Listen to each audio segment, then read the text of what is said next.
അക്രമികളായവർക്ക് സംരക്ഷണം കൊടുക്കുക എന്നുള്ളതല്ല, അക്രമികൾക്ക് സംരക്ഷണം കൊടുക്കില്ല എന്ന് BJP നേതൃത്വവും CPM നേതൃത്വവും ഉറപ്പുവരുത്തണം.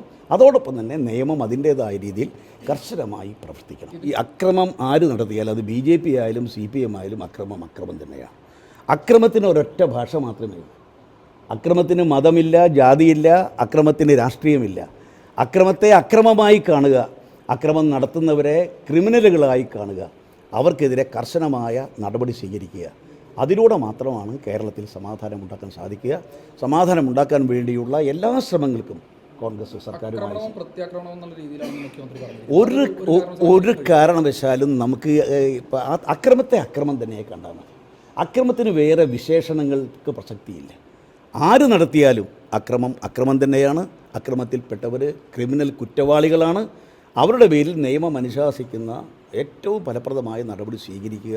അതുവഴി കേരളത്തിലെ ജനങ്ങൾക്ക് സമാധാന ജീവിതം ഉറപ്പുവരുത്തുക. അതാണ് ഏറ്റവും പ്രധാനമായിട്ട്.